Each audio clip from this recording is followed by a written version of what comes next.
সকালে আমি ঘুরিয়েছি গাছ থেকে। আর এই এত ওয়েদার বাজে, বৃষ্টি হচ্ছে, বৃষ্টির মধ্যে ফুলগুলো পড়েছে, সেগুলো কিরম হয়ে গেছে ওই জন্য একটু। আর সকালে আমি গুড়িয়ে রেখেছিলাম, এতক্ষণ ছিল। আর সকালে তো আমি একাই গাছ থেকে ঘুরিয়েছি, আর ক্যামেরাম্যান ঘুমাচ্ছিল সকালে, তাই ডাকলেও ডেকেছি, ওঠেনি। তাই কি করবো, আমি একা একা ঘুরিয়ে এনেছি গাছ থেকে, তোমাদের দেখানো হয়নি। আর এইগুলো হলো এই যে সজনা ফুল, এই গ্রাম সাইডে দেখা যায় এই গাছগুলো। আর যারা খেয়েছো তারা তো জানো অবশ্যই। এই যে আমি একটা গাছ থেকে এতগুলো তুলেছি, পুরো পরিষ্কার, কোনো নোংরা নেই, কিচ্ছু নেই। এই ফুলটা মানে সজনা গাছের যে ফুলটা, এই ফুলটা রান্না করলে হেবি সুন্দর খেতে লাগে। তা আমি আজকে কি কি দিয়ে রান্না করবো সেটা তোমাদের দেখাবো। এখানে এই যে নিয়েছি একটা বেগুন, আর এই যে একটা আলু নিয়েছি, আর এখানে এই যে চিংড়ি মাছ। এই তিনটে জিনিস দিয়ে রান্না করলে যে এত সুন্দর লাগে খেতে, কি বলবো। যারা খেয়েছো তো তারা তো জানো অবশ্যই। আমি ফুলটা একটু বেছে নিই ভালো করে।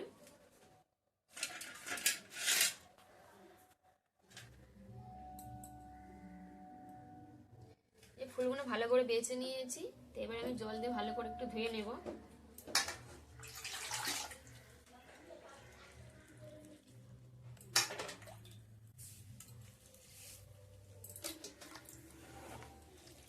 সজনা গাছের ফুল হঠাৎ পাওয়াও যায় না, বছরে একবারই হয়। আর এত সুন্দর খেতে লাগে রান্না করলে।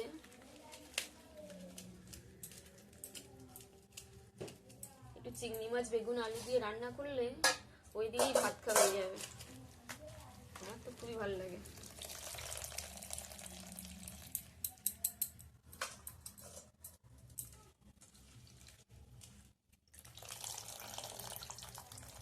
অনেকে ভাজা করে, ভাজাও ভালো লাগে খেতে। এই যে ফুলগুলো ধুয়ে নিয়েছি, একটু জল ঝরুক। এখানে আমি এগুলো কেটে নিই, আলু, বেগুন, পেঁয়াজ, কাঁচা লঙ্কা, টমেটোটা কেটে নিই। লাস্টে এই যে চিংড়ি মাছটা ছাড়িয়ে নেব।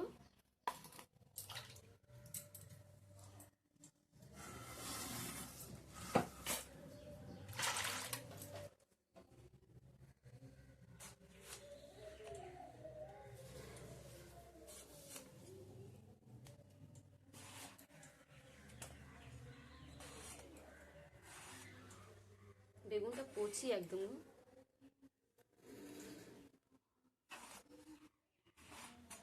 একটু বড় বড় সাইজে কেটে নিয়েছি।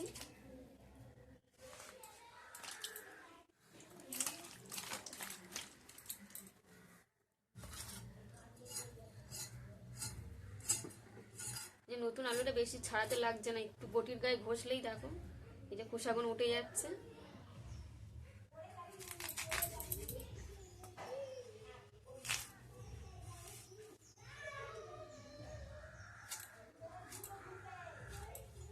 আলুটাও আমি একই সাইজে কেটে নিয়েছি বেগুনের মতন।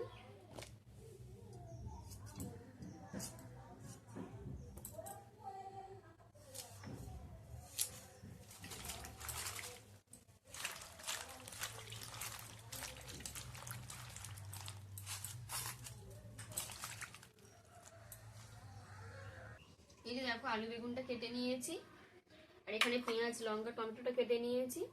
এবার আমি চিংড়ি মাছটা ছাড়িয়ে নেব।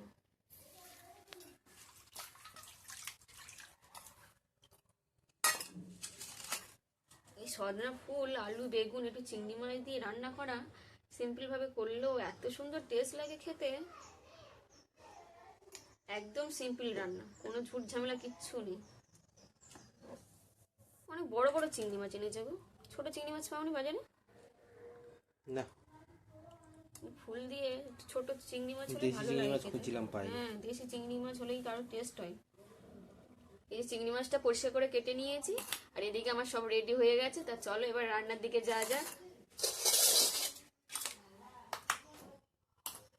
এই যে গ্যাসটা ধরিয়ে দিয়েছি, আর কড়াটা গরম হয়ে গেছে। আর উনুনে তো করে দেখবেন সবসময় উনুনে রান্না দেখায়, আজকে আর দেখাতে পারলাম না বন্ধুরা, কারণ বৃষ্টি হয়েছে আগের দিন রাতে, আর উনুনে কাঠ কুটো সব ভিজে গেছে। সেই জন্য আর উনুনে দেখাতে পারলাম না। গ্যাসে রান্না করছি আজকে। তা কড়াটা গরম হয়ে গেছে।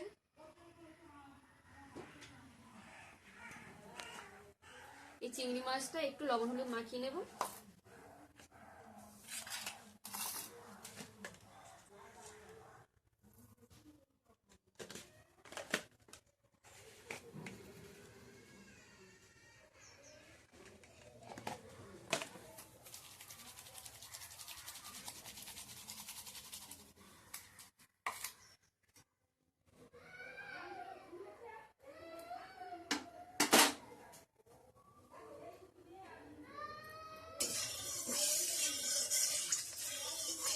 এখানে তেলটা গরম হয়ে গেছে, চিংড়ি মাছটা দিয়ে দেবো, পেঁয়াজ লঙ্কাটাও দিয়ে দেবো।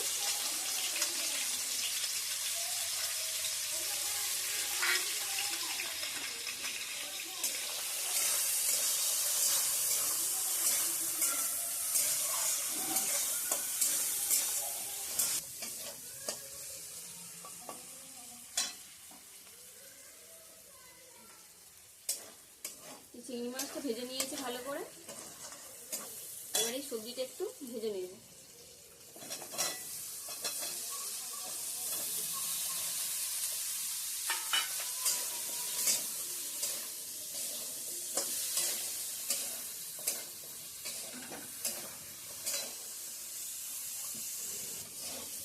এই যে আলু বেগুনটা একটু ভেজে ভেজে নিয়েছি, ভাজা হয়ে গেছে, এবার এই ফুলটা দিয়ে দেবো।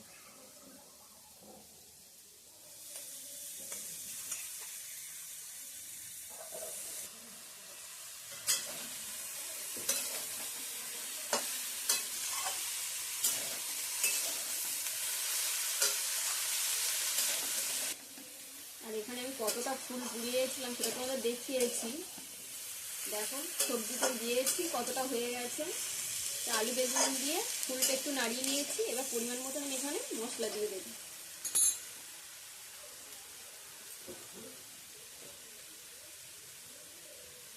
লবণ দেবো পরিমাণ মতো,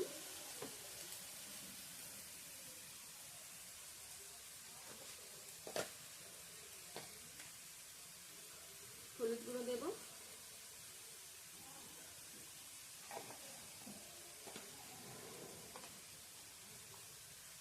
লঙ্কার গুঁড়ো দেবো,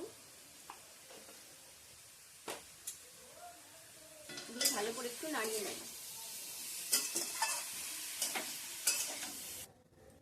এখানে ঢাকা দিয়েছিলাম সবজিটা সেদ্ধ হওয়ার জন্য।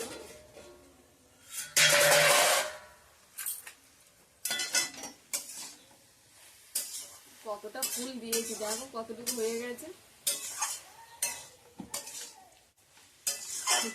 একটুখানি হয়ে গেছে। এবার এই টমেটোটা দিয়ে দেবো, টমেটোটা দিয়ে একটু নাড়িয়ে নেব।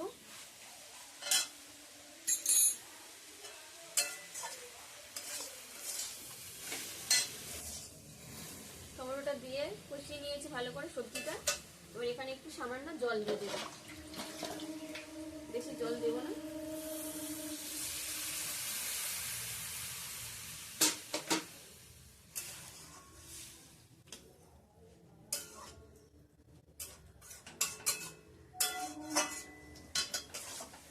দেখো যে জলটা দিয়েছিলাম পুরো শুকনো শুকনো হয়ে গেছে। এই যে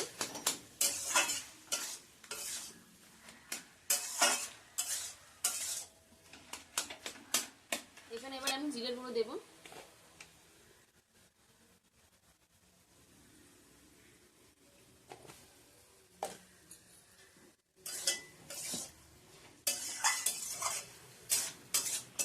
দেখো পুরো মাখা মাখা মতন হয়ে গেছে। বেগুন আলু চিংড়ি মাছ দিয়ে সন্না ফুল,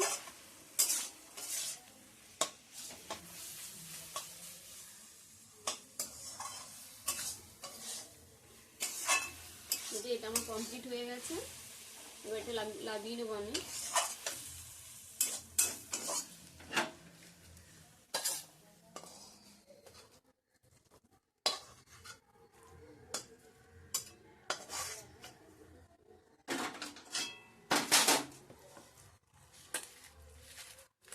এই যে দেখো বন্ধুরা, চিংড়ি মাছ দিয়ে আলু দিয়ে বেগুন দিয়ে সজনা ফুলের তরকারি পুরো রেডি।